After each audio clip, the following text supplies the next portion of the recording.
Ya, kita mulai. Oke, selamat malam. Assalamualaikum warahmatullahi wabarakatuh. Waalaikumsalam warahmatullahi wabarakatuh. Waalaikumsalam.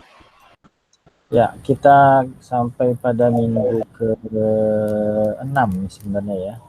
Karena kita pernah satu minggu libur ya, ada libur apa gitu ya.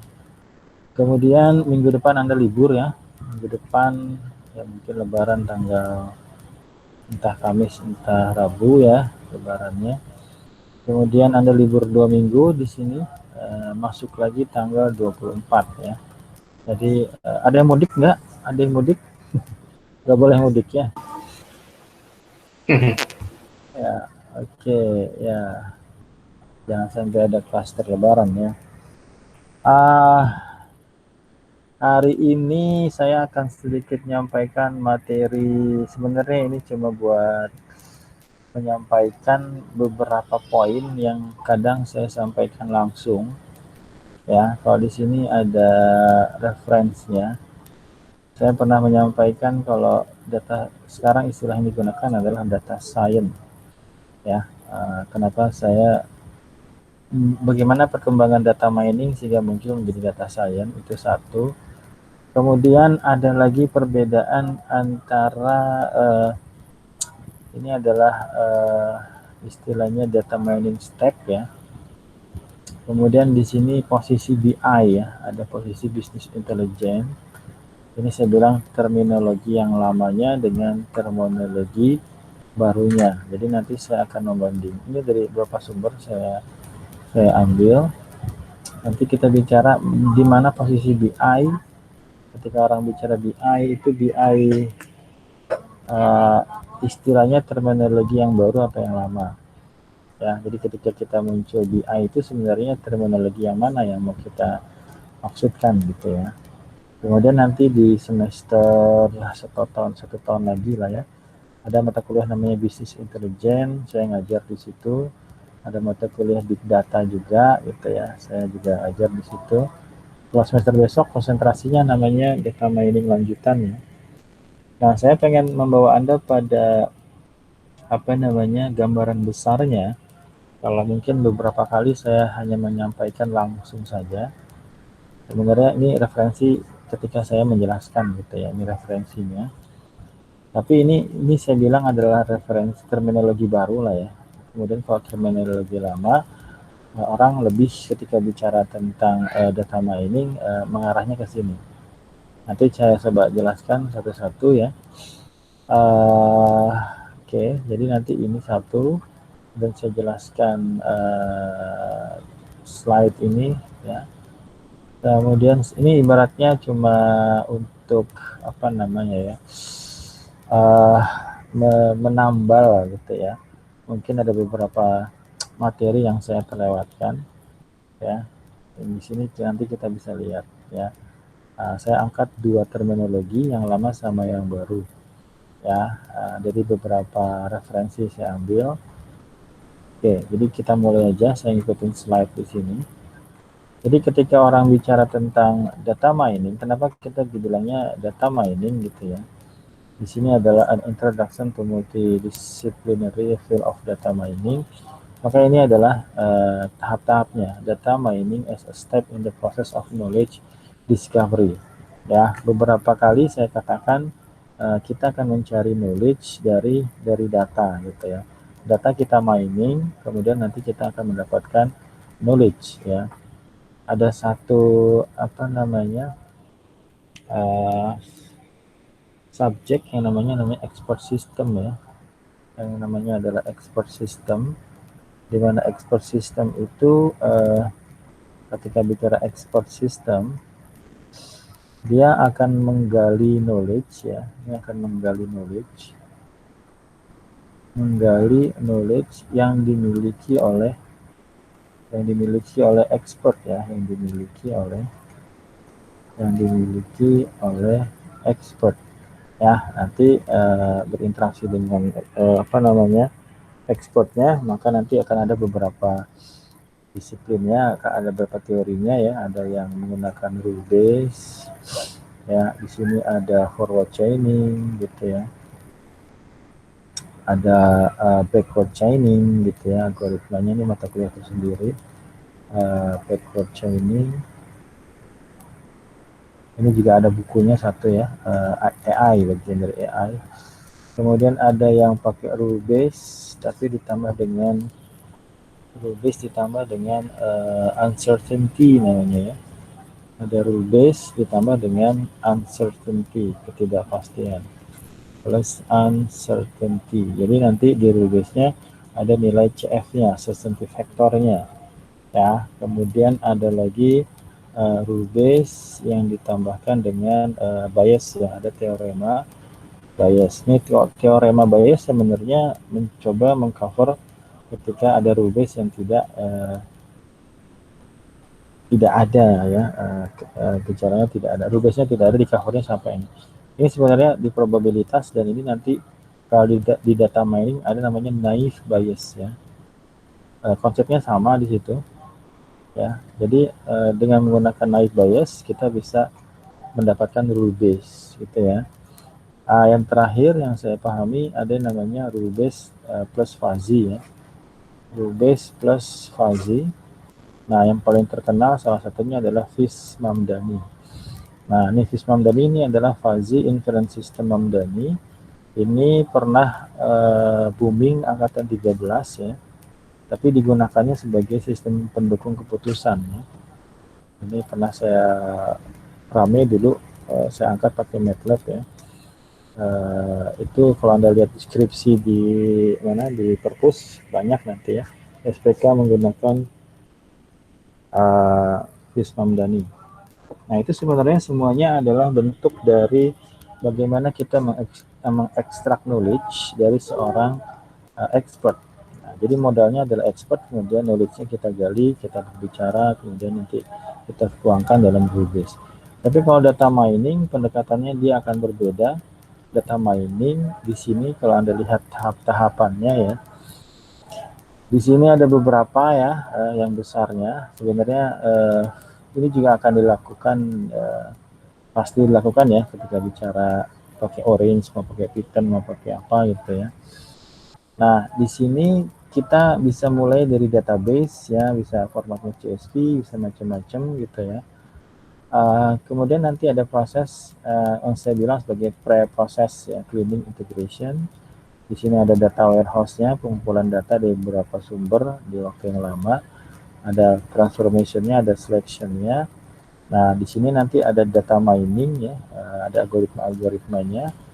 Kemudian sampai pada, nah di sini evaluation dan presentation, maka ini yang dikatakan sebagai BI-nya itu di sini. Ya, jadi evaluation and presentation adanya di sini. Kalau di terminologi lama. Nah, ini yang kita maksudkan ketika kita meng-create konsentrasi business intelligence gitu ya. Jadi maksudnya adalah dia adalah di level paling atas setelah proses data mining, setelah proses pre-processing dan macam-macamnya. Setelah kita menemukan pola, maka kita representasikan dalam bentuk dashboard atau apa gitu. Ini adalah knowledge nih. Nanti di bawah kita akan lihat di sini ya, atau saya langsung aja di sini.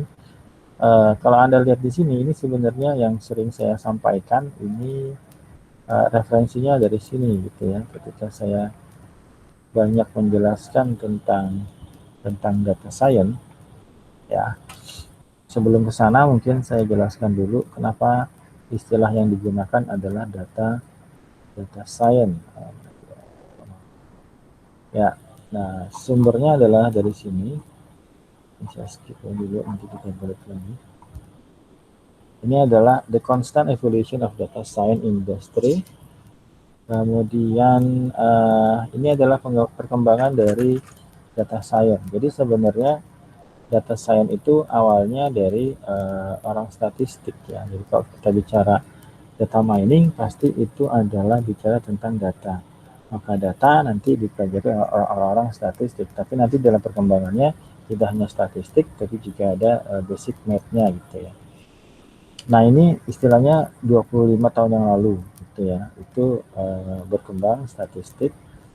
Kemudian apa itu statistik? Ini tugasnya gathering and cleaning dataset kemudian applying statistical method ya. Jadi kalau dibilang statistik itu data mining nggak pas juga ya, karena statistik bagian dari data mining. Data mining lebih luas lagi. Di sini hanya bicara tentang bagaimana mengumpulkan dan membersihkan data set, kemudian kita terapkan metode-metode yang ada di data di statistiknya ya. Dalam perkembangannya kemudian data bertambah gitu ya. Data bertambah banyak ya, kita bisa ngumpulin data dengan kemajuan teknologi gitu ya. Suatu hari Facebook bisa punya data baru ya, apakah data itu gambar, apakah suara atau video. YouTube itu datanya macam-macam gitu ya, Google juga semua. Apa yang Anda cari ketika Anda sign in di Google itu semua terekam ya. Apa yang Anda cari, apa yang Anda beli gitu ya, kalau Anda beli di marketplace atau Tokopedia atau apapun, itu semuanya tentang data, sehingga nanti orang bisa memprediksi apa kesukaan Anda. Kira-kira Anda ketika beli ini, orang-orang seperti Anda dia akan beli seperti yang lain lagi gitu ya, yang mirip-mirip ya, itu ada algoritma tersendiri. Jadi perkembangan dari statistik ini adalah karena data semakin bertambah ya, karena perkembangan internet, karena perkembangan dari teknologi, sehingga muncul di sini bagaimana kita mengekstrak pattern from data. Maka di sini dikatakan sebagai statistik, istilahnya with steroid ya, steroid ditambah biar ibaratnya ditambah steroid lah, steroid ya. Jadi kemudian maka istilah statistik berkembang menjadi data mining ya. Jadi itu perkembangannya dari statistik, perkembangan data, perkembangan teknologi, kemudian kita akan mencoba polanya data. Maka di sini di data mining tidak hanya bicara statistik, nanti bicara tentang kalkulus juga, bicara tentang aljabar linear juga gitu ya, bicara tentang statistik ya, probabilitas dan statistik gitu ya. Nah, kalau kita bicara probabilitas pasti bicaranya tentang statistik. Kalkulusnya juga tapi nanti tergantung dari levelnya ya. Kalau perlu didetailkan ya bisa aja. Kalau hanya sekedar memahami garis besarnya, saya nggak perlu menjelaskan detailnya. Nah, maka dalam perkembangannya kita ketemu sama data mining. Maka istilah data mining itu digunakan 20 tahun yang lalu. Walaupun referensi ini mungkin sudah berapa tahun saya gunakan ya. Jadi data mining adalah statistik with steroid gitu ya. Istilah ini tidak salah, tapi sekarang lebih tepatnya lagi bukan data mining, jadi data science. Jadi Anda ketika menjelaskan ke orang lain ya bilangnya sebenarnya data science ya. Data mining adalah istilah yang digunakan 20 tahun yang lalu. Seperti itu ya. Jadi kalau dijelaskan seperti ini mungkin bisa lebih detail. Maka nanti dikenal di sini extracting pattern from data new model. Jadi lebih kepada algoritmanya nanti ya, perform more accurate forecast ya. Ini ibaratnya lebih akurat daripada sekedar statistik. Ya, jadi nanti banyak dosen-dosen yang backgroundnya memang statistik ya. Saya pernah punya dosen Pak Edi Winarko, itu memang backgroundnya statistik. Jadi kalau kita bicara komputer ya, jadi kalau kita bicara komputer, jadi ada satu universitas dulu ya, komputer ini adalah ibaratnya ilmu komputer ya. Ilmu komputer ini adalah bagian dari ini program studi ya, ini adalah program studi. Kemudian jadi fakultasnya itu MIPA ya, fakultasnya MIPA, matematika dan ilmu pengetahuan alam. Kemudian jurusan ya, ini kan universitas ya, ini adalah jurusan, jadi jurusannya itu dia matematik, jurusannya matematika. Kemudian nih di matematika ada namanya program studi.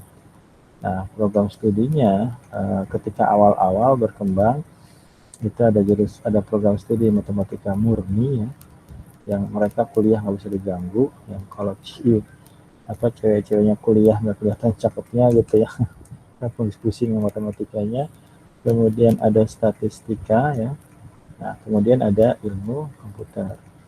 Tapi dalam perkembangannya sekarang ilmu komputer di fakultas universitas itu sudah menjadi jurusan sekarang ya, sudah berdiri sendiri, digabung sama elimnya, jadi namanya DAIK, Departemen Ilmu Komputer dan Elektronika. Ini gabungan sama elim jadinya ya, elim. Jadi ini dari fisika, ini dari matematika, digabung menjadi satu departemen atau jurusan. Bahkan kalau di UI ya itu menjadi Fasilkom, fakultas sendiri ya, fakultas ilmu komputer. Nah, kalau di sini kampus ini sekarang dia jadi jurusan digabung sama elim ya, karena dia ada irisan sama orang-orang elektronika instrumentasi ya, tapi di bawah MIPA. Sedangkan kalau di tekniknya sendiri ada ya, di elektro dia juga ada informatikanya. Jadi kalau orang-orang yang belajar komputer di MIPA atau di fakultasnya sendiri, di Fasilkom gitu ya, itu mereka gelarnya Eskom gitu ya, atau Mkom gitu ya, kalau ngambil S2-nya. Tapi kalau yang belajarnya di elektro, tapi dia belajarnya tentang komputer gitu ya, itu gelarnya mengikuti tekniknya, jadi ST atau MT. Jadi kalau misalnya ada dosen yang gelarnya MT, ya bisa jadi mereka belajar informatikanya tapi di teknik elektro. Begitu ya. Nah, memang seperti itu karena MIPA sama teknik elektro balap-balapan ya. Kalau MIPA lebih pada teorinya, tekniknya lebih pada apply-nya. Dan itu nggak salah ya. Tadi saya ngomongin apa tadi? Nah, baca ke sini. Mana tadi, gara-gara apa tadi? Ya, jadi ketika kita bicara data mining ya, tidak terlepas dari statistik, tapi juga tidak terlepas dari matematika ya, tidak terlepas dari kalkulus, tadi saya katakan algebra linear sama statistik. Padahal awalnya adalah statistik gitu ya. Nah, kemudian berkembang, algoritmanya berkembang, kemudian istilah yang selanjutnya digunakan itu adalah predictive analytic ya. Di sini digunakan analitik bukan analisis ya. Jadi kalau analitik adalah memprediksi yang belum terjadi, tapi kalau analisis hanya menjelaskan yang sudah terjadi ya, dalam dashboard atau apa gitu ya, tabel atau grafik. Maka istilah yang selanjutnya setelah data mining adalah predictive analytic gitu ya. Oke, jadi Anda sudah paham di mana posisi data mining, di mana posisi predictive analytic ya. Ini perkembangannya. Gathering and cleaning data set, applying scientific method, extracting pattern from data, performing more accurate forecast. Nah, sekarang istilah yang digunakan itu adalah data scientist, data science. Ya, jadi kalaupun akan menjadi prodi, namanya prodi data science. Yang saya tahu di Indonesia ini, yang baru tahu ya, saya itu ada di Bandung di Unpar ya, data science, sama di Jogja ya, UPY ya, itu sudah buka kaprodi, buka jurusan program studi namanya data science. Pikir wakfa ya. Coba kita lihat ya, pikir wakfa. Unpar ini bukan iklan ya, ini hanya memanfaatkan saja data science yang kalau global mau bikin data science saya senang banget ya. Ini data science di Unpar ya. Mereka sudah kerjasama sama IBM ya. Jadi kalau Anda lihat di sini pembahasannya pakai Python. Ini big datanya ya, Spark seperti ini. Kemudian ya, tapi mereka menangnya salah satunya ya. Ini udah lama ya, universitas lama ya. Oke, itu satu. Mudah-mudahan saya tidak mengiklankan kampus lain. Itu adalah, jadi jangan bingung kenapa Pak Julak bilangnya data science gitu ya. Kenapa mata kuliah kita namanya data mining gitu ya. Karena ini adalah istilah lamanya yang kita gunakan sekarang data science. Jadi jangan bingung antara data mining, data science. Nanti juga saya bilang tentang BI, saya ngomong tentang machine learning gitu ya. Kalau Anda sudah lihat di sini, Anda sudah paham. Oke, tadi saya sudah menjelaskan tentang analisis dan analitik. Sekarang kita coba kembali lagi ke atas ya. Saya akan coba jelaskan gambar ini, mungkin pakai ini aja. Ini ya. Nah, ini tadi saya bicara, jadi ketika saya mengatakan data science, itu maksudnya adalah data mining ya, jangan bingung ya. Jadi data science adalah data mining, predictive analytic gitu ya perkembangannya. Jadi jangan bingung. Jadi nanti ketika ada orang bilang tapi orangnya belum ngerti perbedaan antara data mining dan data science, Anda bisa menjelaskan gitu ya. Kenapa apa namanya? Kemudian di sini nanti ada istilah tentang business intelligence, ada machine learning, ada tradisional methodnya. Posisinya di mana? Seperti yang saya sampaikan tadi, ini adalah mungkin pengetahuan saya saja ya. Menurut saya BI ini adalah istilah terminologi baru. Kalau di sini BI itu adalah posisinya yang paling atas di sini BI ya. Jadi setelah ngumpulin data kita bersihin, kita pre-processing, kita pilihin mana yang kita gunakan, kita terapkan pada algoritma-algoritma tertentunya, sehingga kita akan mendapatkan patternnya, maka itu akan kita presentasikan. Maka itu dikatakan sebagai BI, gitu ya. Tapi di sini di terminologi baru, sekali lagi ini adalah hasil nanti kalau mungkin ada referensi yang lain mengatakan berbeda ya silahkan. Ya, ini adalah hasil dari pemahaman saya saja gitu ya. Nah, jadi kalau kita bicara sekali lagi data mining atau data science, di sini juga bicara tentang data dan bicara tentang data science. Pernah saya sampaikan tentang data tradisional ya. Nah, jadi kalau data tradisional ada juga big data, gitu ya. Nih kalau di kita ada mata kuliah namanya big data, saya ngajarnya pakai PySpark gitu ya, pakai Python, pakai Spark gitu ya. Di data mining lanjutan mungkin nanti saya kenalkan Python-nya. Di sini masih konsentrasi pertama, saya belum ibaratnya kenalannya sampai orange aja dulu lah ya, visual gitu ya. Oke, kita balik lagi ke sini. Jadi data, ketika bicara data ada yang tradisional dalam ukurannya mungkin ya. Kemudian kalau di data big ini ada big data ya. Kita bicara data-data yang dikoleksi oleh katakanlah Facebook gitu ya, bisa 1 jam aja dia bisa ngumpulin banyak.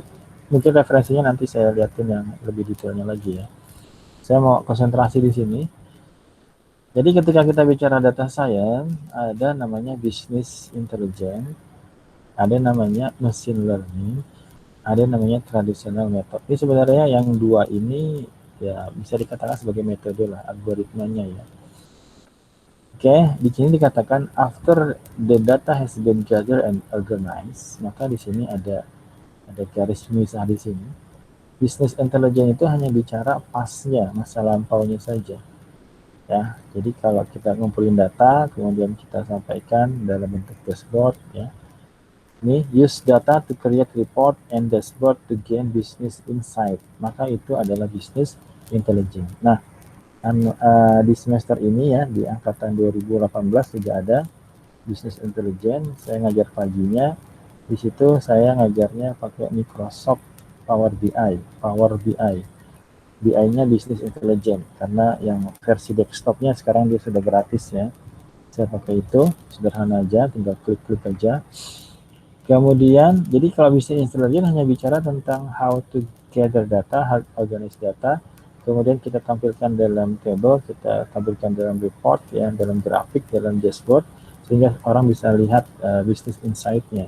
Maka itu adalah business intelligence. Ketika bicara data science, maka data-data yang kita kumpulkan tadi, ketika kita memprediksi yang akan datang, ya di sini domainnya, kita akan ketemu dengan beberapa algoritma nanti ya, metode. Nah, jadi ketika saya bicara machine learning adalah bagian dari data science atau bagian dari data mining gitu ya. Jadi jangan bingung, ini Pak Julhak ngomongnya kok kesana kemari gitu ya. Kadang-kadang bicara machine learning, data mining, data science ya. Nah, sebenarnya di sini kedudukannya. Jadi data science adalah istilah baru dari data mining. kemudian machine learning adalah bagian dari data science. Jadi kalau bicara algoritmanya, data science itu adalah machine learning. Jadi metode-metodenya ada dua. Tapi hanya menampilkan data yang sudah lampau itu namanya business intelligence. Tapi kalau data, ada data yang banyak namanya big data. Di sini after BI report have been created and discussed ya. Di sini kita bicara how to predict future gitu ya. Kita memprediksi yang belum terjadi atau mengklasifikasikan atau apa ya, nanti banyak ya. Nah, di sini dikatakan ada dua, ada traditional method, ada machine learning ya. Nah, kemudian di sini juga beberapa sudah saya sampaikan ya, di UTS juga sudah saya keluarkan. Ketika kita bicara data, ada data collection, ada data collection. Nah, data collection-nya ini berarti nanti ya, ada tradisional, ada big-nya. Kemudian di situ ada pre-processing, saya sering bilang pre-processing ya. Baik itu pre-processing. Ya, oke, selamat datang seperti itu. Mana tadi ya? Di bawah ini. Ya, jadi di sini ketika kita bicara data, ada data collection, ada pre-processing. Data collection itu mengumpulkannya ya. Kemarin Anda sudah menggunakan data sekunder namanya ya, data sekundernya. Anda tidak mencari langsungnya. Jadi ada tradisional data, ada big data. Di sini ada class labeling ya, kategorikal sama numerical. Ini kalau nggak salah pernah saya sampaikan juga di kelas ini, pernah belum?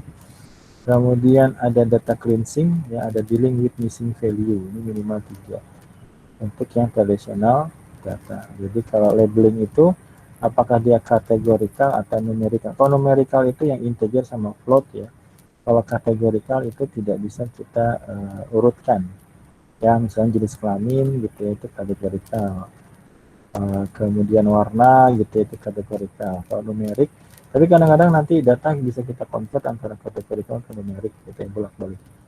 Ya, jadi di pre-processing ada class labeling, ada data cleansing ya, data kita bersihkan, ada namanya dealing with missing value ya. Ini semua ada di orange.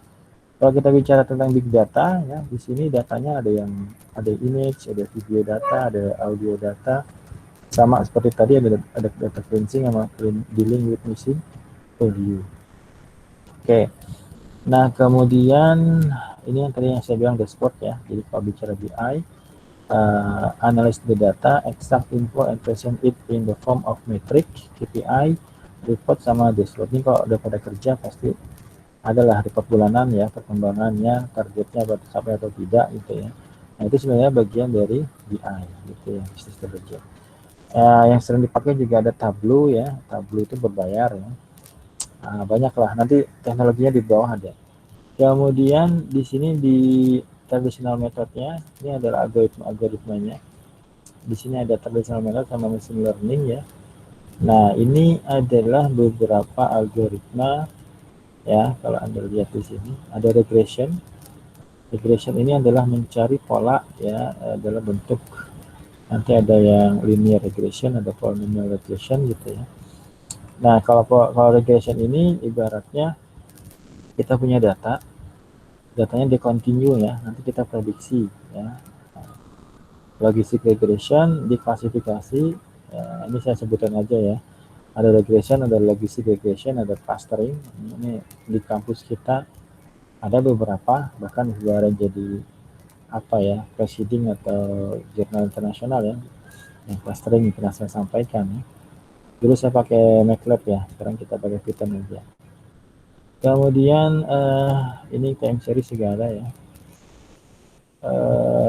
Nah ini kalau yang lebih apa namanya kompleksnya lagi, ada namanya supervised learning, ada yang namanya unsupervised learning. Ini SVM ini dia menjelaskannya udah agak-agak kompleks ya. SVM, neural network, deep learning, random forest Bayesian network ya. Kemudian K-mean masih bisa lah, deep learning udah kompleks ya. Harusnya nanti di sini kalau saya mau perlihatkan ya beberapa algoritma yang bisa kita gunakan di sini. Ya, banyaklah. Tapi ini pakai Python, ini ada decision tree, Di sini ada banyak sih ya. Oke, kalau yang di sini kayaknya dia pakai ini ya, dia pakai linear regression ya. Ini ada linear regression. Ya, ini linear regression. Saya bisa ilustrasikan sebentar. Come on.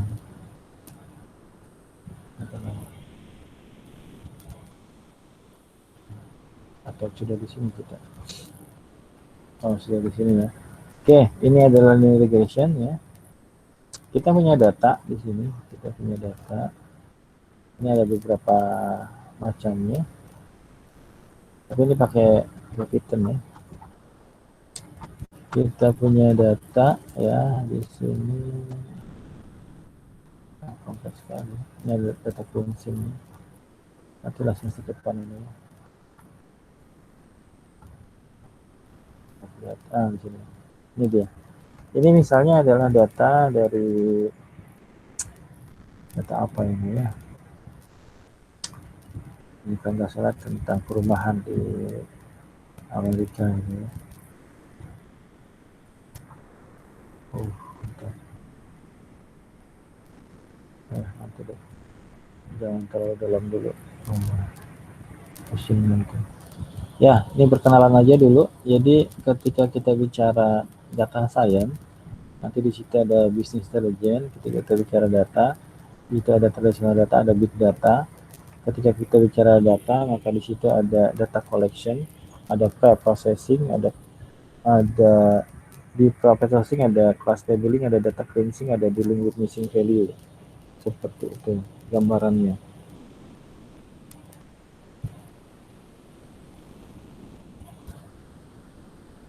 Ya, kemudian di sini BI ya, ini ada mata kuliah sendiri, big data ada mata kuliah sendiri. Kemudian di sini ini sebenarnya bagian dari kuliah kita di part 2-nya. Setelah UTS-nya biasanya saya kasih beberapa algoritma gitu ya. Di angkatan berbeda saya kasih algoritma yang berbeda. Misalnya ada kelas yang ada angkatan yang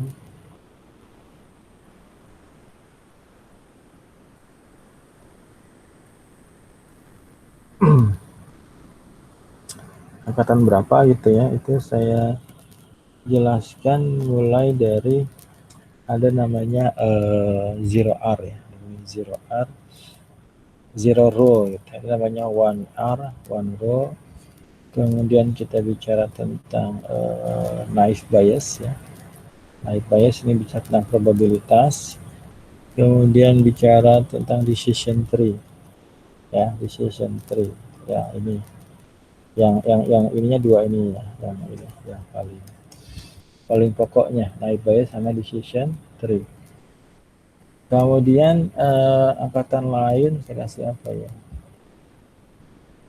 itu bisa dilihat di ini saya sih di YouTube saya ya. Jadi ibaratnya pasti nanti ada algoritmanya ya. Jadi ini gambarannya, maksud saya data science ada datanya, jadi bagian dari prosesnya. Setelah kita kumpulkan, kita pre-processing. Kalau kita mau tampilkan dalam BI bisa grafik atau apa gitu ya, sebelum masuk kepada machine learning. Nah, ketika Anda mencari jurnal, pasti di situ ditemukan ada algoritmanya ya. Nah, jangan berpikir sulit ya, yang penting nanti kita paham gunanya algoritmanya untuk apa gitu ya, modelnya seperti apa, konsep besarnya, tanpa perlu memahami detailnya gitu ya. Tapi kalau mau memahami detailnya, bisa aja seperti mata kuliah ini ya, neural network, ini jaringan saraf tiruan. Saya ngajar ini di anak 18 sen ya, itu saya ngajarinnya detail gitu ya algoritmanya. Tapi kalau misalnya saya ngajar di SI, saya custom aja, tidak terlalu dalam tapi bisa memahami bagaimana algoritma ini bekerja itu ya. Jadi kalau K-mean masih bisa, masih mudah lah. Regression masih bisa, logistik tidak agak jelimet ya. Tapi minimal nanti ada beberapa algoritma yang bisa Anda pelajari, yang akan kita pelajari. Seperti itu gambarannya. Jadi data science adalah istilah baru dari data mining. Kemudian di sini ada beberapa part ya, ada business intelligence, ada algoritmanya. Algoritmanya atau metodenya ada yang traditional method, ada yang machine learning ya. Kalau di sini regression dikatakan sebagai traditional method, mungkin pas sudah lama ya, logistic regression, clustering, factor analysis sama time series. Oke, kemudian di sini adalah where-nya, basic customer data, historical stock price data, social media, financial trading data. Ya, ini search forecasting ya. Ini penggunaannya ya. Kemudian ini adalah bahasa pemrogramannya. Ini adalah R, ini adalah Python, ini adalah MATLAB ya. Dia pakai Excel juga ya. Ini yang statistik biasa aja ya, traditional data ya. Kemudian untuk yang apa nih namanya, big data ya, ada Hadoop ya, ada softwarenya digunakan. Ya, HBase ya. Ini MongoDB ya sebenarnya. Kalau saya ngajarinya pakai PySpark ya. Ya, dan selanjutnya ya ini Python, R, MATLAB masih berlaku nih. MATLAB, kemudian ya Rapid Miner ada di sini ya. WK nggak ada WK ya. Oke, kemudian ini adalah apa namanya pekerjanya ya. Kalau Anda tercimpung di sini, ada namanya BI analyst, ada BI consultant, ada BI developer. Kalau Anda bicara algoritmanya, ada data scientist, ada data analyst, ada machine learning engineer. Silakan Anda cari ya, jobnya di sini. Ya, banyak ini orang cari ya. Apalagi yang bagian sebelah sini ya, banyak perusahaan juga belum tentu pakai ya. Machine learning engineer-nya. Mungkin kalau di BI analyst masih banyak lah ya. Picture Pak. Oke, kita cari lowongan kerja bisnis intelijen analis Microsoft Power BI Power BI aja lah ya. Ini dia ya, ini ya, ini berarti bagian BI-nya ya, ini bagian BI-nya. Ada kuasain satu aja di BI-nya aja ya di sini. Banyak orang cari ya, seperti itu. Tapi kalau Anda pengen coba yang lebih lagi ya, yang tadi saya sampaikan, banyak ya data scientist ya, jadi kita bisa, kalau enggak coba kita cari ya. Apa sih namanya,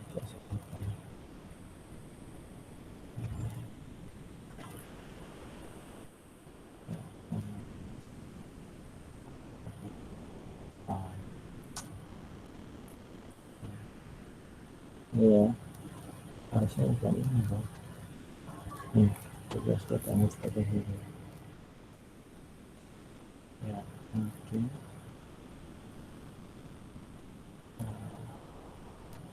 Mana dia modelnya?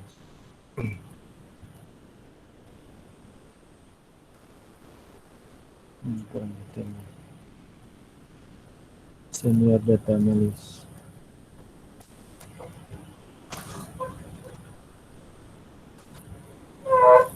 Ya, ini dia ya.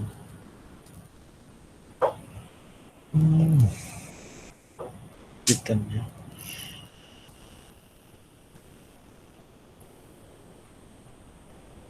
Ya, kalau yang tadi yang pertama dia hanya Microsoft Power BI ya. Ya, sesuaikanlah sama kita untuk saya.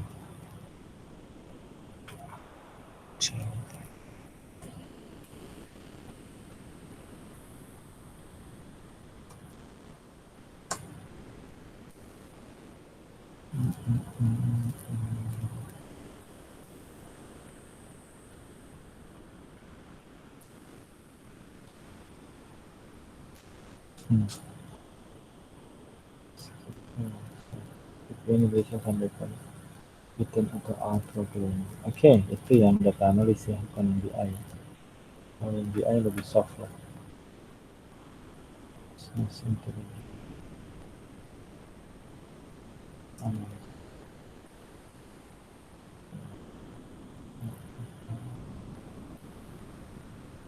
Job description.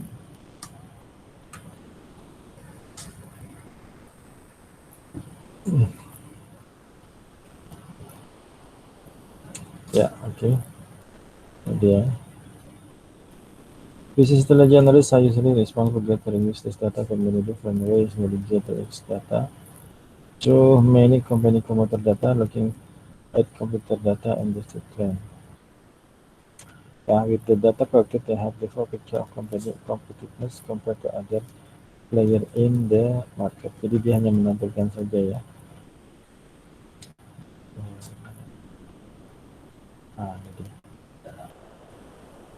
Ini dia yang saya bilang. Ini yang Power BI ya. Power ini punyanya Microsoft. Power BI Business Intelligence. Ini nggak running di sini ya, karena saya pakai Linux ya, saya harus buka Windows saya biar running. Ya, oke, itu yang Business Intelligence. Oke, kita lanjut aja ke mana tadi. Ya, cukup lah ya. Jadi itu adalah gambaran dari data science. Ya, jadi Anda sudah paham istilah-istilahnya, ada data science, ada data mining, ada business intelligence, ada machine learning. Ya. Nah, nanti di sini kita akan ketemu dengan algoritma-algoritmanya ya. Mungkin belum lah malam ini kalau mau. Saya pengennya bahas mana tuh ya?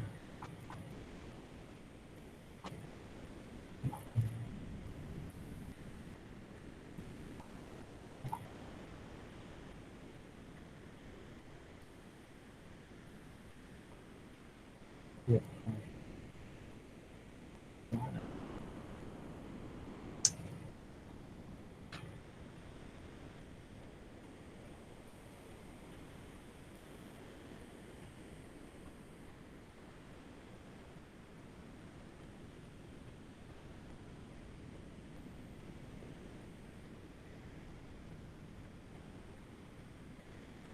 Ya, oke. Mana Mbak Nabila?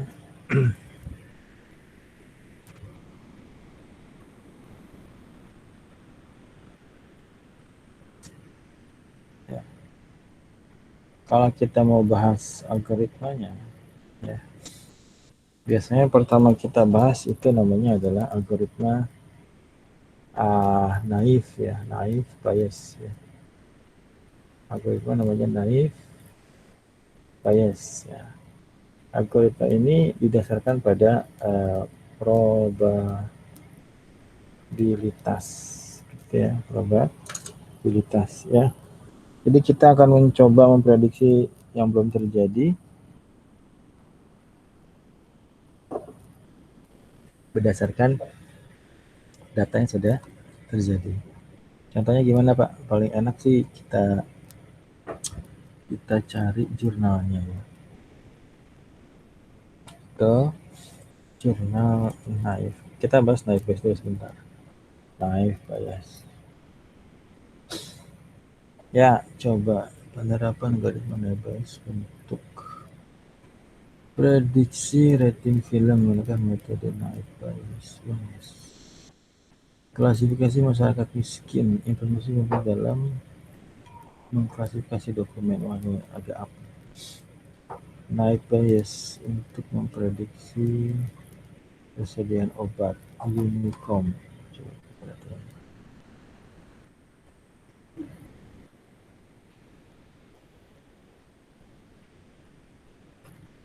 Ya, kok ke sini? Ini biasa banget ini. Gak usah yang lain. Untuk memprediksi besarnya. Ini serius. Entirkan. Kok beda-beda ya? Judulnya apa ketika dibuka apa? Ada yang sama. Tingkat kesejahteraan pelanggan Berisi usia kelahiran. Prediksi menggunakan kualifikasi bimbing. Sistem pakar deteksi gizi buruk. Coba kita tanya orang UGM. Level of political participation base. Kita lagi dapat. Ya, oke, coba kita lihat. Ini jurnalnya punya orang UGM ya. Indonesian Journal of Computing and Cybernetics System. FMPK UGM and in the Chinese ini sudah B ya. In English kita lihat. Sendiri nanti. Oke, coba kita lihat. Saya takutlah.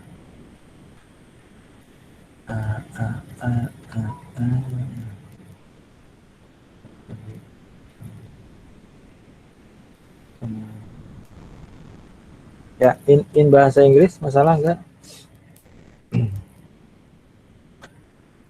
Enggak ya. Coba kita bahas bareng-bareng. Kita coba gali satu algoritma dulu ya. Tadi saya sudah sampaikan secara dibilang detail sehingga ya. Ibaratnya beberapa terminologi yang digunakan ya.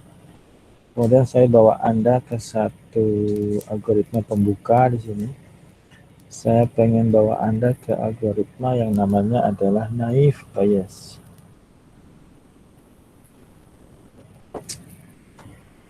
Kalau Anda mau lihat detailnya itu ya sudah pernah saya rekam juga ya. Oke, tapi sini aja dulu. Level of political participation based on naive Bayes classifier. Oke.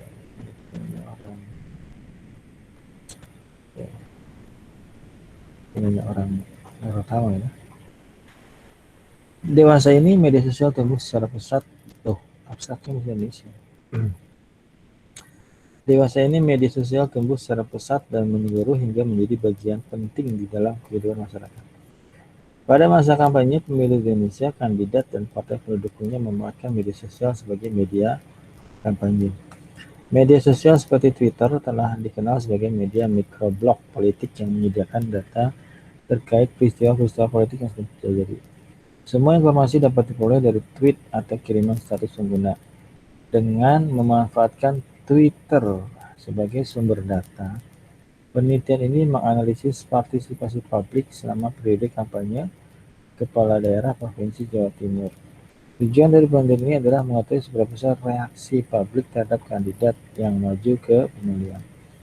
Data diperoleh dengan menggunakan program crawling. Semua tweet yang mengandung nama masing-masing kandidat akan diunduh. Setelah melalui rangkaian tahap pre-processing data, data dapat diklasifikasikan menggunakan naive Bayes. Fitur prediktor pada dataset klasifikasi adalah jumlah reply, retweet, dan like. Oke, cuma 3 ya. Sementara variabel targetnya adalah reaksi yang dibagi menjadi 3, high, median, dan low. Kategori tersebut ditentukan berdasarkan tingkat reaksi yang diberikan pengguna terhadap suatu tweet. Ya, ini kita ngambil data online ya. Kita ambil data ini. Kalau Anda mau ngambil skripsi tentang ini bisa nih. Ya, ambil aja. Mau rame apa nanti. Ya, kita ngambilnya secara online. Ya, ada API-nya di Twitter ya. Sudah kita coba. Oke, kita lihat. Nanti saya bilang tadi ya, ada API-nya. Kemudian kita daftar dulu, bikin account dulu ya. Ada gratisnya ya. Nah, ini adalah data pre-processingnya. Before being classified, the data will go through some pre-processing. Iya. Oke, ini rumusnya. Ini sama sih. Kita call. Oke. Apa dia?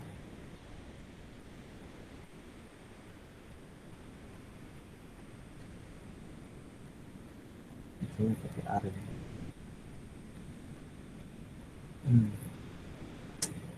Iya.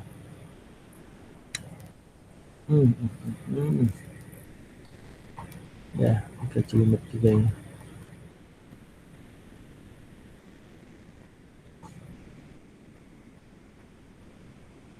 Ya, salah ngambil. Kita cari lagi.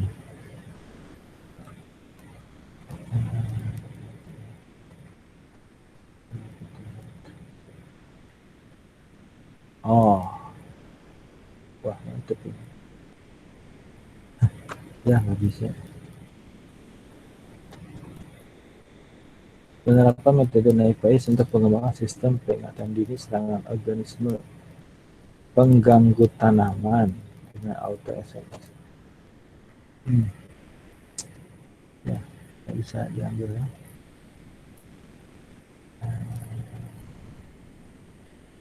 Kita posting Twitter ini.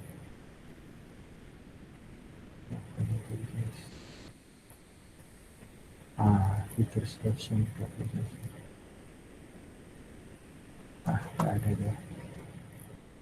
Ini pakai image-nya. Coba ini kita lihat.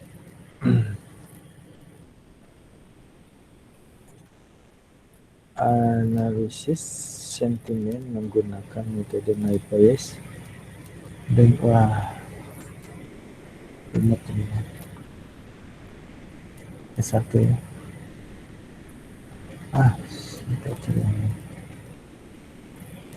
musik lahiran aneh-aneh.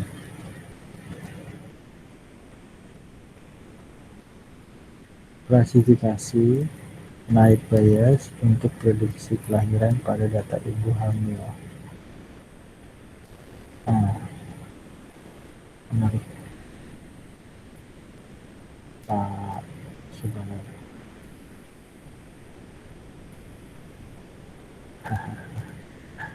Oh, nama yang kilat ya. Salah.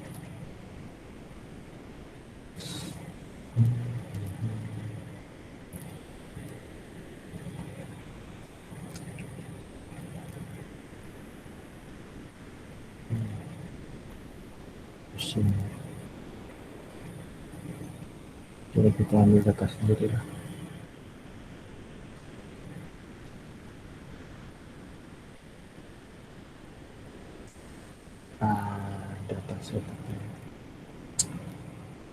Dataset about mushroom.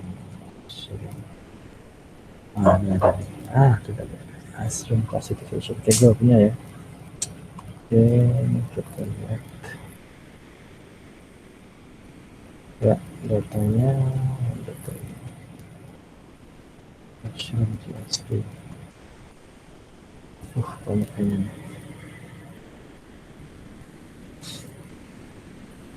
Mau kah?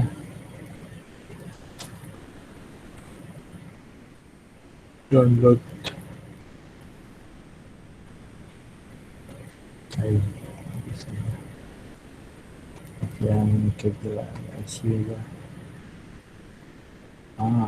Ya, bisa pakai data folder. Kemudian, oke.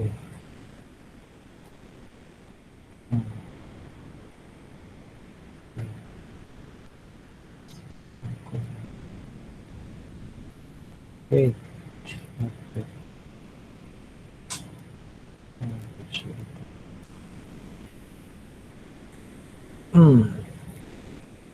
Aduh, atasnya mana, Bu?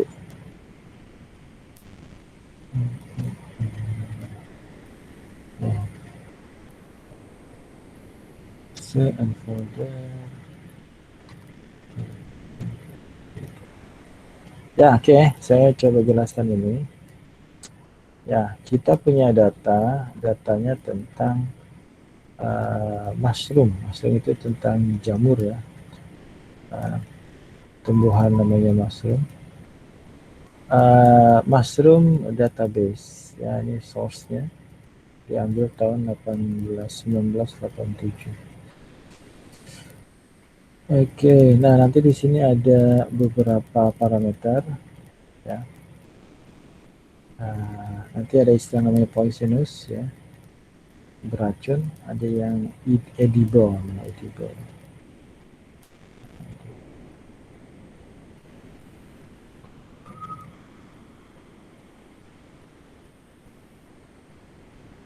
Nah, di sini nanti ada beberapa nih edible. Ada beberapa parameter. Ada namanya cap shape, ada cap surface, ada cap color, ada breathes, ada odor ya, ada gear attachment. Di sini ada 22 inputan ya. Ini bicara tentang apa? Bicara tentang data mushroom hutan gitu ya. Ini ada outputnya, harusnya ada outputnya. Yuk kita cari yang Excel. Mushroom, mushroom, Excel. Nah, ada tuh. Sini lagi.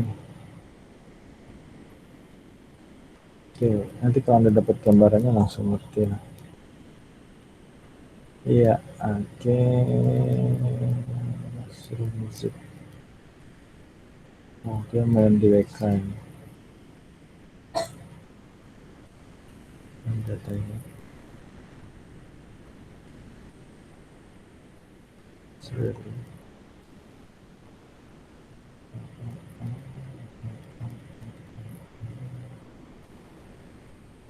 segini ada.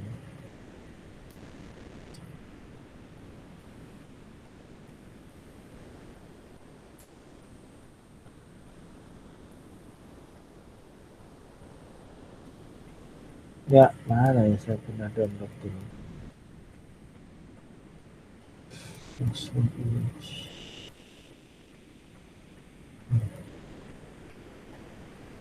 Mushroom, mushroom, mushroom.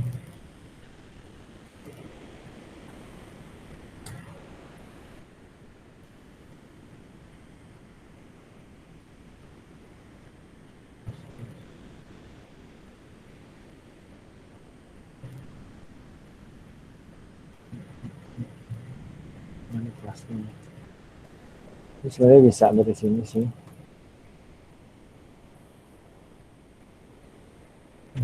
Oke, coba kita bahas di sini.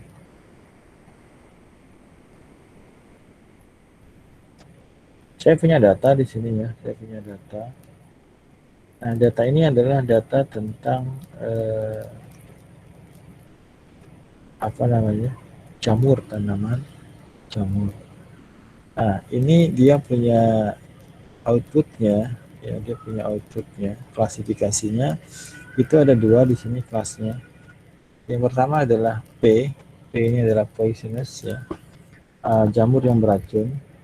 Yang kedua ada jamur yang edible itu bisa dimakan. Nah, nanti ini kita akan mencari polanya berdasarkan parameter yang akan kita tentukan di sini. Ya, di sini ada beberapa, ada 22 ya, ada 22 inputan ya yang menentukan. Ini data lapangan ya, data lapangan yang kita catat. Nah, kemudian nanti kita akan apa namanya, mencari polanya tapi menggunakan probabilitas ya. Oke.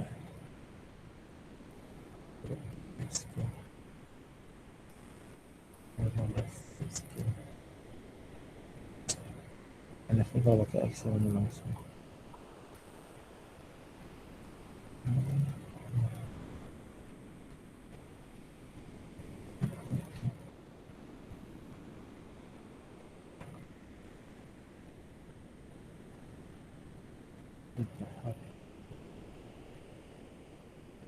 Ini lagi.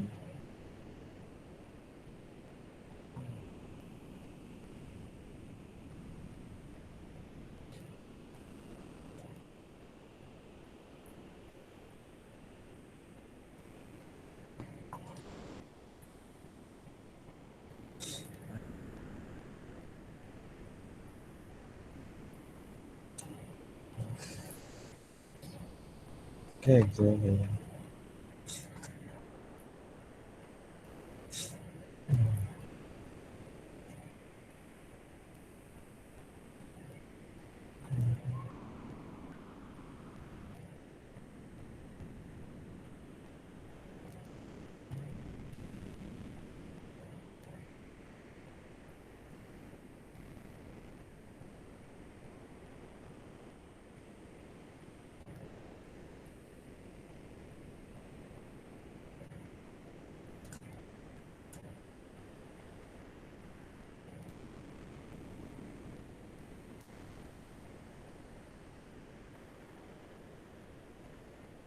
Hmm. Nah, nah,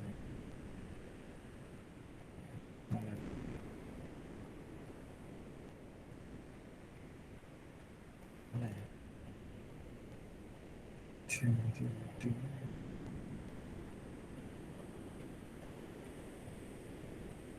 Transfer. Archive ini ya.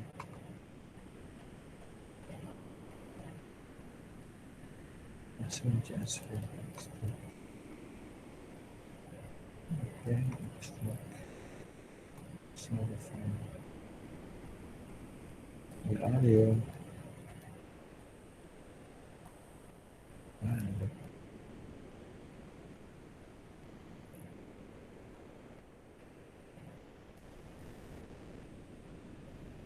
ini ya.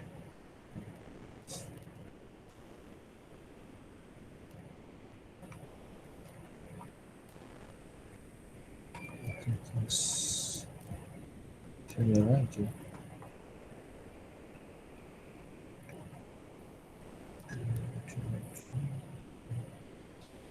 Archive.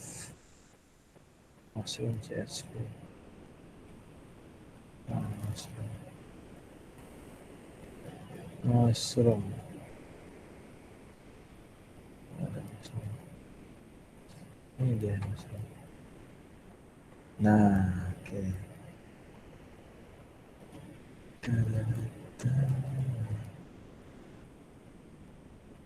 Ayo, ayo, ayo.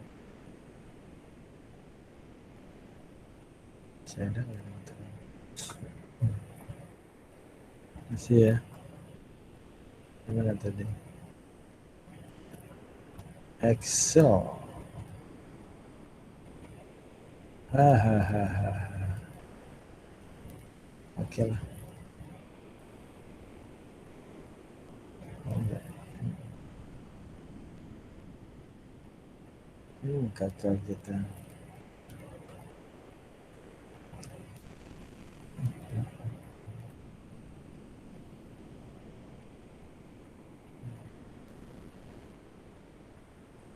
Open with LibreOffice.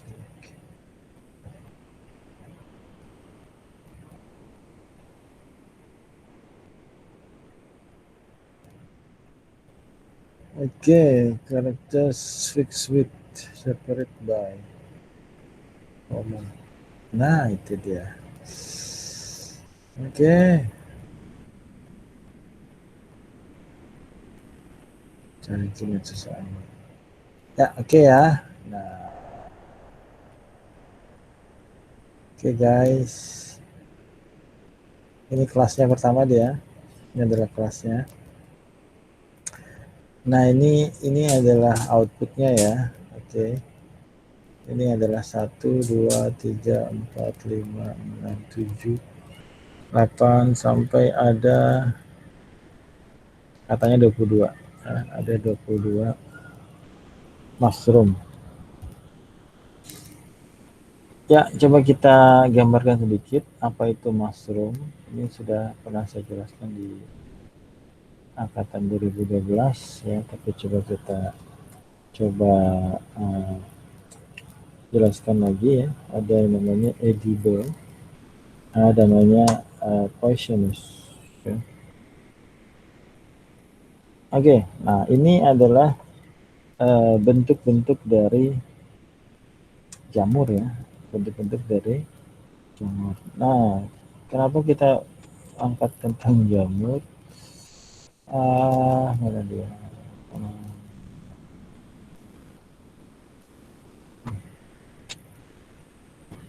Oke, ini dia.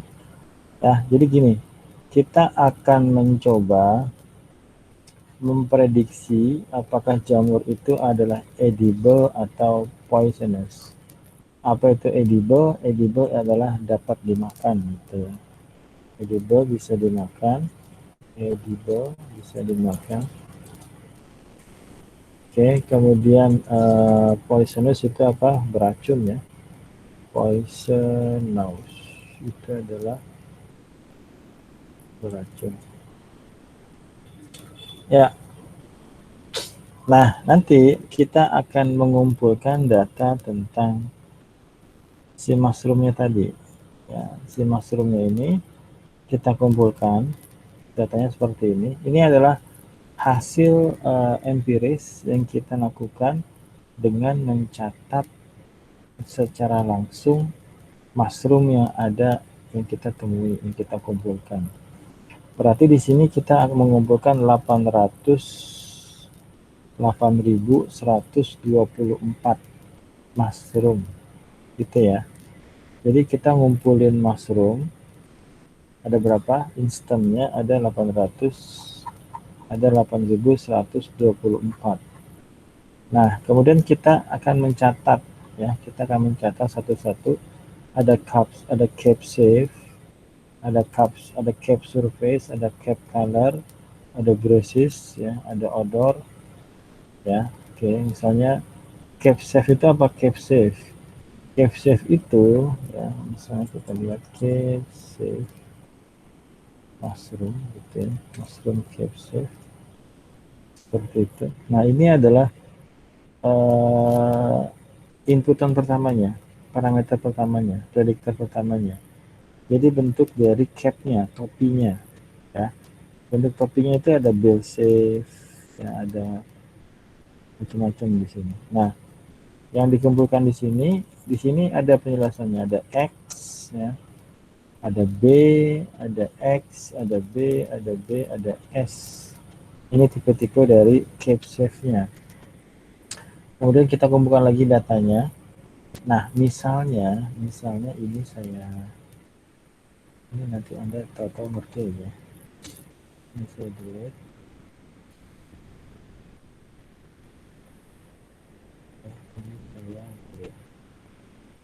Oke, saya hanya bicara dan ini adalah oke, ini kita hapus. Dah. Nah ya, oke, coba perhatikan di sini. Kelihatan nggak? Ini sebenarnya yang mau saya cari dari tadi.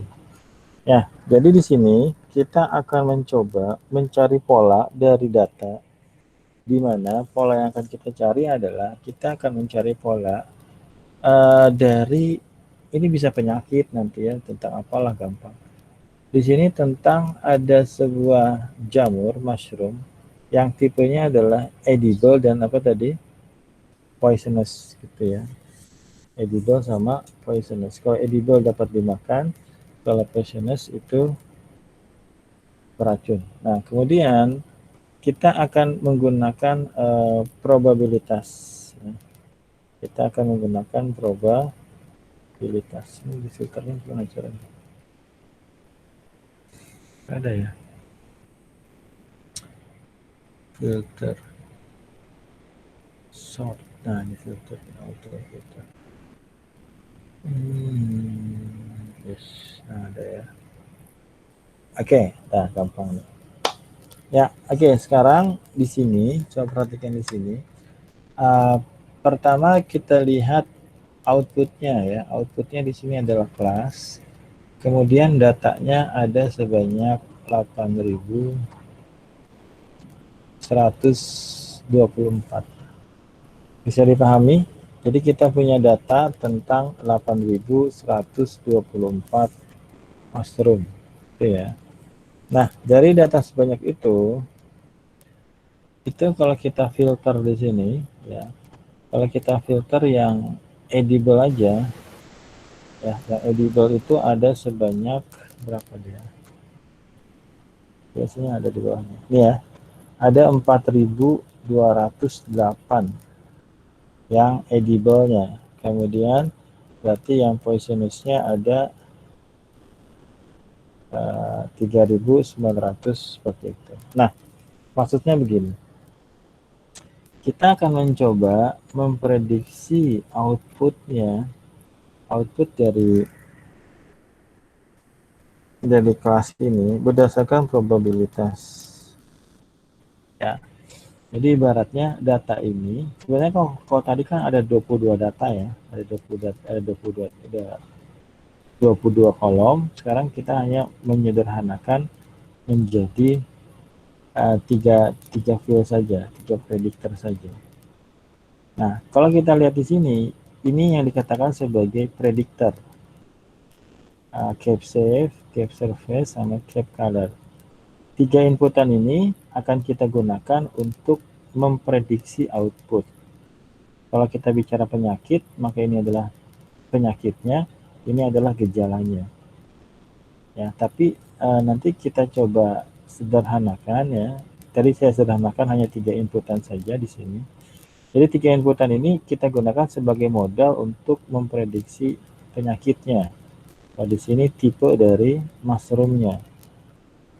Caranya gimana? Caranya adalah misalkan ini saya batasi hanya pada edible saja. Itu ya. Kemudian di Cap Save ya, ini misalnya saya hide dulu. Oke. Ketika kita bicara Cap Save di sini ada berapa value-nya? Ada 1 2 3 4 5 ya. Ada 5 value. Nah, dari 5 value ini coba kita lihat satu-satu. Nah, ini ada 404. Di sini harusnya kita batasin dulu yang edible-nya tadi ya. Ini berarti kita pilih semua. Ya, coba perhatikan di sini. Edible ada 4.208. Dari data keseluruhan ada 4.208 yang edible. Nah, kemudian kita akan melihat dari prediktor pertama ini, kita akan melihat satu-satu. Ini berapa? 4208 ya. Edible 4208. Oke, edible. Oke, edible. Nah, kemudian kita lihat di Cap Save di sini. Cap Save, ini ada B, ada F, ada K, ada S, ada X. Kemudian kita misalnya ambil yang B-nya aja. B-nya aja. Kita dapat berapa dia? Nah, apa gara-gara ini kayaknya. 404 ya. Ada 404. Jadi Cap Save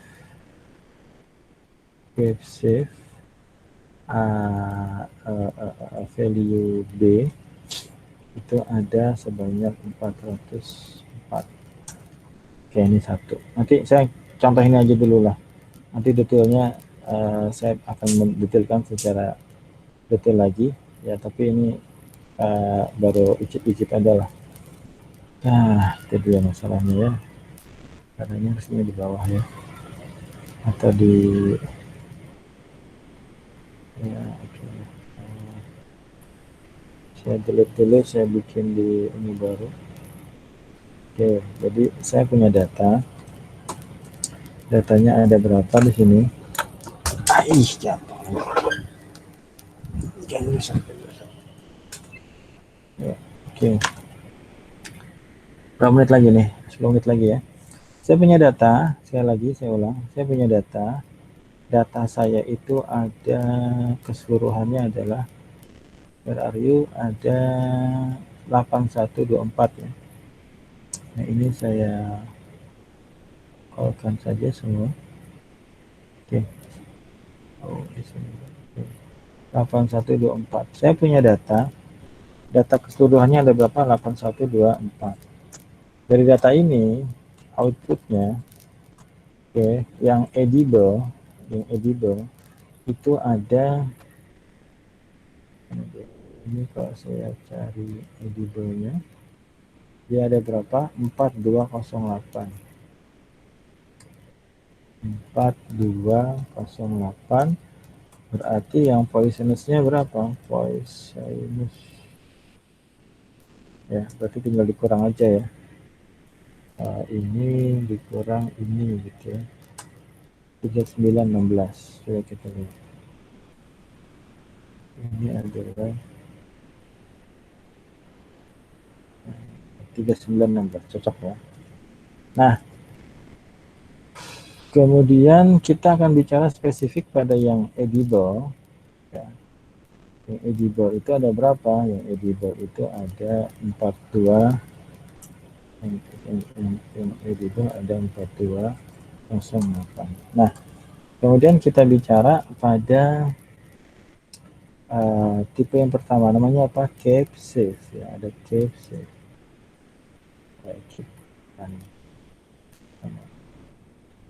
Ya, ada cape safe, ada cape safe.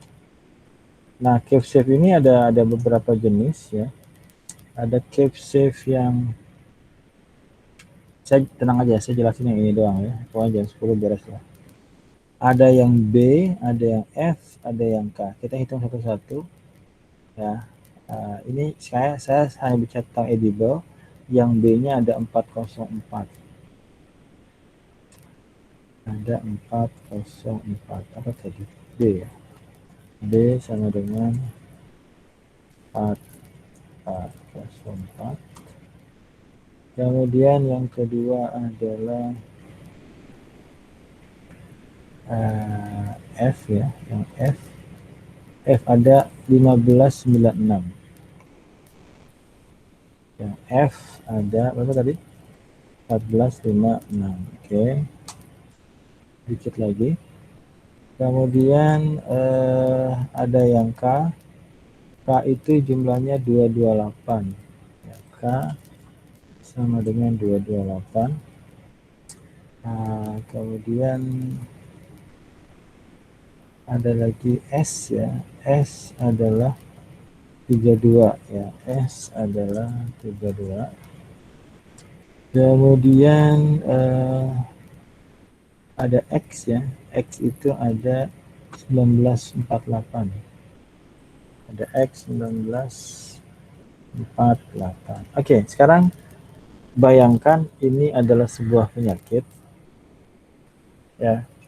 Ini adalah penyakit di mana penyakitnya katakanlah ini adalah negatif, ini adalah positif. Ya, ini adalah outputnya, ini jumlahnya ya. Kemudian ini adalah gejala pertama. Gejala pertama apa gitu ya. Kemudian ini ada value-nya. Apa yang bisa Anda pahami dari data yang ada tampil di sini? Pertama datanya ada berapa? Datanya ada 8.124 ya. Dari data sebanyak ini yang edible berapa? Ada 4.208. Yang poisonous ada berapa? 3916. Ini agak imbang ya, agak imbang. Agak imbang antara yang beracun sama yang bisa dimakan. Nah, tapi kalau kita bicara hanya yang edible saja, kita hanya bicara inputan pertama saja, maka masing-masing value akan memiliki pengaruh yang berbeda-beda. Maka nanti di sini setiap data baru akan memiliki nilai satu aja gitu ya. Maka nanti di situ ada probabilitas. Ya, jadi nanti ini kan datanya data dari edible ya, dari data sebanyak ini, maka ini detailnya seperti ini. Dari 428 cap save-nya ada segini. Ya, berarti probabilitas kita akan mendapatkan edible, outputnya edible itu lebih banyak ketika kita bicara apa? X. Kalau value-nya adalah X. Nilai probabilitasnya lebih tinggi dibandingkan dengan S gitu ya. Ini, kalau belum paham nanti saya coba detailkan gitu ya. Nah, ini cuma prediktornya aja. Ini adalah value-nya. Ya, kalau kita bicara ini adalah nilai-nilainya, nilai-nilai yang ada dalam edible-nya di sini ya. Oke, jadi nanti kita akan melihat probabilitas seseorang atau jamur itu edible jika dia kondisinya adalah K gitu ya. K. Oke, jadi nanti ibaratnya pada akhirnya kita akan mendapatkan sebuah model di mana modelnya masing-masing dari inputan ini memiliki pengaruh dari probabilitas, nilai probabilitas kayak gitu ya. Gampangnya kayak gitulah ya. Mungkin masih belum jelas ya. Saya harus menjelaskan konsep tentang probabilitasnya dulu ya. Ya gimana probabilitasnya Pak? Itu bahkan saya menjelaskannya bisa dalam 2 pertemuan itu ya, menjelaskan konsep tentang probabilitas gitu ya. Ya malam ini saya cuma pengen tadi ya menjelaskan sedikit konsep terminologi yang mungkin saya tinggalkan. Kedua, tadi kita sudah bahas ada beberapa algoritma. Kemudian nanti minggu depan lah ya, saya akan bahas masuk kepada naive Bayes. Ya, naive Bayes ini algoritma yang menggunakan nilai probabilitas gitu ya. Kalau misalnya ada 500 orang gitu ya. Dari 500 orang ini 400 itu adalah positif COVID gitu ya. Berarti sisanya berapa? 100 adalah negatif COVID kayak gitu ya. Maka pertanyaannya, berapa probabilitas orang itu akan terkena positif COVID? Maka kita bicara, oh ini probabilitasnya berapa?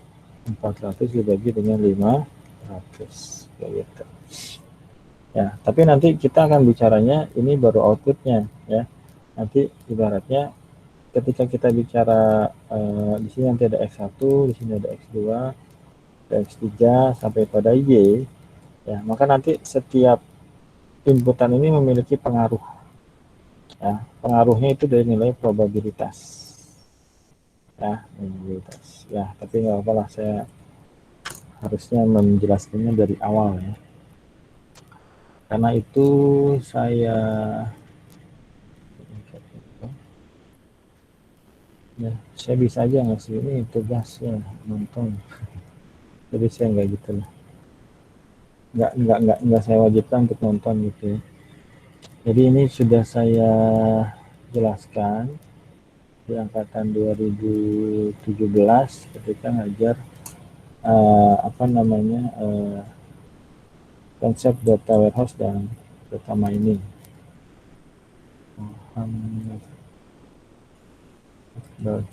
Ya, jadi kalau misalnya Anda pengen Pak ngomong apa sih dari tadi gitu ya. Sebenarnya saya coba menjelaskan ada satu algoritmanya itu namanya adalah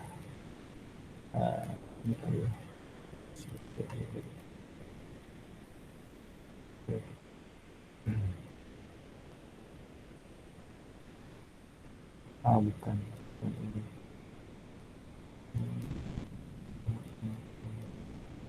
ini kayaknya. Nah ini dia ya. Nah di sini saya menjelaskan detail sekali bicara tentang naive Bayes part 1 dan naive Bayes part 2 ya. Jadi saya menjelaskan naive Bayes itu 2 pertemuan ya, di sini hampir 1,5 jam lah ya, seperti itu. Jadi kalau misalnya Anda pengen ngikutin ya, ini enggak tugas ya, nanti saya jelaskan juga. Anda bisa nonton di sini, ini detail banget saya jelasin tentang bagaimana menghitung naive Bayes itu ya. Itu ini video pertamanya.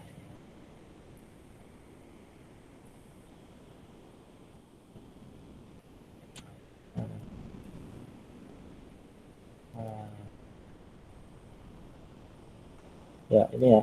Jadi kalau misalnya yang saya coba jelaskan itu adalah ini naive Bayes part 1 dan kedua adalah mana dia? Ya, oke. Ini adalah naive Bayes part 2. Ya, nah di sini ya contohnya juga mushroom juga ya. Jadi kalau misalnya Anda penasaran apa yang coba saya jelaskan, ya silahkan dipelajari di sini dan itu lumayan lengkap ya sampai pada penghitungannya. Nah, walaupun nanti saya jelaskan juga. Dah, oke, karena fokus malam ini bukan pada algoritmanya, fokusnya adalah pada apa namanya terminologi yang digunakan ketika orang bicara data mining. Ini yang coba saya sampaikan. Kemudian ada dua terminologi yang digunakan di orang yang saya pahami ya. Ada yang bicara tentang urutan dari sebuah data mining, ya. Nah ini, jadi Anda jangan bingung ketika orang bicara BI itu BI yang mana, terminologi lama atau yang baru. Kalau yang lama BI adalah puncak dari data mining gitu ya. Tapi kalau terminologi baru maka BI adalah bagian dari data science. Bahkan awalnya setelah pengumpulan data maka kita masuk ke BI baru kemudian kita terapkan algoritma-algoritmanya. Kalau misalnya big data maka nanti algoritmanya dia lebih kompleks. Itu saya sebenarnya yang coba saya sampaikan. Kemudian nanti materi sebuah UTS setelah liburannya kita masuk kepada algoritma namanya apa tadi, naive Bayes gitu ya. Bahkan di sini nggak ada listnya ya, naive Bayes ya. Oke, mungkin kalau di season 3 ada ya. Oke ya. Itu aja mungkin untuk malam ini ya. Nggak banyak ya. Habis UTS lah. Polling down dulu. Masih ada kah? Si Rame? Masih Pak, masih. Ya, makasih masih mendengarkan saya ngomong. Oke, jadi itu ya yang coba saya sampaikan.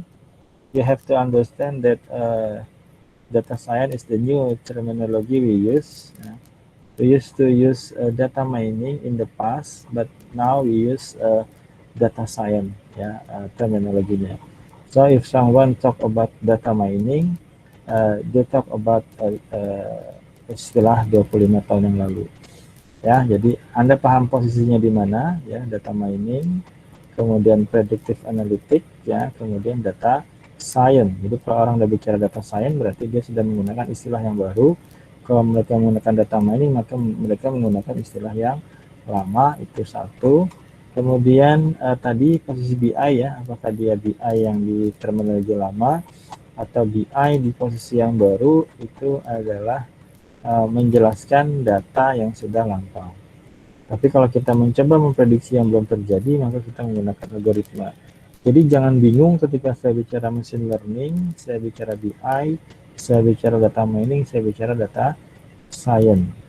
Kemudian, apalagi tadi ya, nanti ada algoritma-algoritmanya. Sebenarnya itu aja yang coba saya sampaikan malam ini. Kemudian tadi kalau Anda pengen nonton video yang menjelaskan tentang saya menjelaskan ya, saya menjelaskan tentang naive Bayes di sini detail ya. Kalau mau silahkan. Tapi saya nggak mau mewajibkan ya. Nanti saya bahas lagi di pertemuan 3 minggu yang akan datang. Seperti itu. Nah, kapan orange-nya Pak? Ya, jadi istilahnya setelah kita ngerti algoritmanya sedikit ya, baru masuk kepada penggunaan di orange-nya. Konsepnya seperti itu. Jadi posisi orange adalah implementasi dari algoritma yang kita pahami. Gitu ya. Nah, kemudian mungkin yang ada saya skip adalah ketika kita bicara data mining secara general, maka di situ ada preprocessing-nya belum saya bahas ya. Kemarin baru bagaimana kita baca data di Orange-nya. Ya, saya harap sabar. Seperti itu ya. Jadi nanti ada preprocessing-nya, ya, cleansing datanya. Sebagian udah sih kemarin ya, ketika kita memilih data labeling, kita mengubah di sini ya. Kita mengubah tipe data kita udah melakukan di sini. Ya, walaupun kita belum melakukan data cleansing sama dealing with missing value ya, nanti di Orange juga ada. Jadi ada di sininya, kemudian ada di sininya machine learning-nya ya. Kalau ini mungkin bagian dari ini ya, bisa lah business intelligence tapi baru grafik-grafik sederhana aja, tidak sekompleks ketika kita bicara dashboard-nya ya. Jadi itu yang saya harapkan yang bisa Anda pahami ketika bicara data mining. Maka kita bicara data science, maka data science ada business intelligence, ada machine learning. Kalau kita bicara data ada tradisional sama ada big data ya. Oke, jadi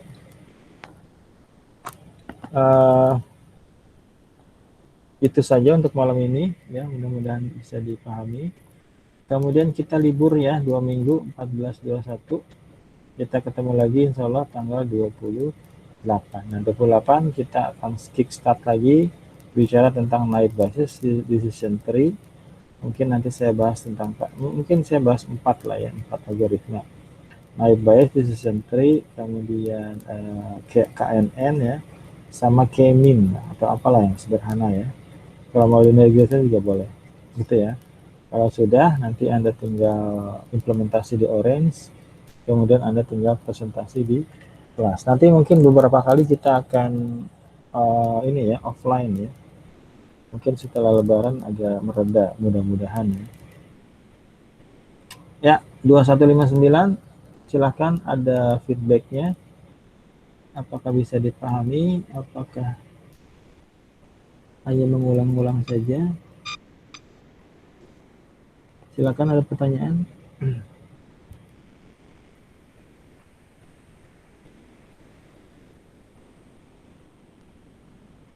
Siapa aja yang masih ada nih? Mbak Anidia masih ada, Relby? Masih, Pak. Masih kuat? Masih kuat nggak? Masih kuat ya? Ya, oke, makasih. Kemudian Mas Ari, ada Mas Ari? Masih, Pak. Temannya Hadir. kemana? Ke SIP, Mas siapa? Mas Agus? Dia lagi sakit, Pak, di rumah sakit. Oh, sakit? Iya, Pak. Oke. Sakit apa? COVID, bukan? Bukan, Pak. Nggak tahu. Penyakit dalam kali kayaknya. Oke, ya sudah. Udah nengok belum? Nggak boleh ditengok? Ntar di rumah aja, Pak lah. Ngeri, Pak, kalau di rumah sakit. Oh iya, nggak boleh ya. Jagain Iya, Pak. orang. Ya, oke. Mbak Ayu ada, Mbak Ayu? Masih ada Mbak Ayu?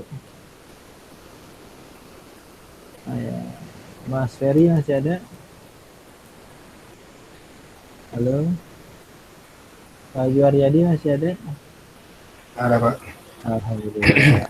Bisa dipahami apa yang saya sampaikan? Apa terlalu boring? Bisa ya? Ya ngikut-ngikut aja Pak sambil capek-capekan. Ya, oke. Posisi di mana nih Pak? Di rumah Pak, tadi pulang agak malam dikit. Ya, oke, terima kasih ya. Mas Noval masih ada, Mas Noval? Masih ada, Pak. Masih ada. Oke, Mas Agustian Sah ya. Masih ada Mas Agus? Ada Pak, ada. Ya, oke. Mbak Nabila masih ada? Halo. Ada, Pak. Kita bahas apa aja tadi? Banyak ya? Dikit sebenarnya. Kita bahas apa aja tadi, Mbak? Ya sudah. Ya, siapa lagi? Mbak Nur Asia. Masih ada Mbak Nur Asia? Pak. Ya, oke. Ya, oke. Mbak Nur Holipah ada? Hadir, Pak. Hadir. Udah ngantuk belum ini? Lumayan, Pak. Ya, Mas Oscar masih ada?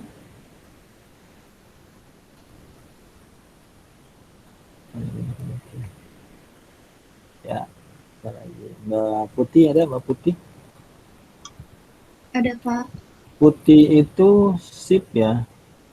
Iya Pak. Ahas 19 ya, bukan 18. 19. Ya, Putih Ahas. Putih Ahas. Ya, oke, yang suka sering agak masuk pagi juga ya dulu ya, waktu semester 1 ya. Mbak Putih ya. Iya Pak. Siapa ini? Reni Prasetyo. Kok saya baru lihat Reni Prasetyo? Hadir, Pak. Kelas apa nih? Namanya siapa, Mbak? Namanya Rita Prasetyo, Pak. Kok saya baru lihat? BI Malang. Kelas apa? BI Malang. BI Malam. Kok saya nggak ingat ya? Reni Prasetyo. Ya sudah. Rizky Supriyatin. Ada Pak. Oh, oke, Rizky. Oke. Siska Meisa. IKS ya. Hadir Pak. Ya oke ya. Jadi tadi saya sudah kasih link kalau mau belajar duluan silahkan. Malam ini saya agak cooling down aja ya. Nanti habis liburan kita coba masuk beberapa algoritma. Dari situ kita masuk ke penggunaannya di Orange. Kemudian setelah selesai nanti bagian Anda untuk presentasi gitu ya. Jadi siap-siap aja. Nanti ada beberapa algoritma yang Anda akan implementasikan di Orange gitu ya. Ya, oke. Mungkin sampai sini aja malam ini. Cukup ya. Saya akhiri. Selamat malam. Assalamualaikum warahmatullahi wabarakatuh. Malam. Waalaikumsalam warahmatullahi wabarakatuh.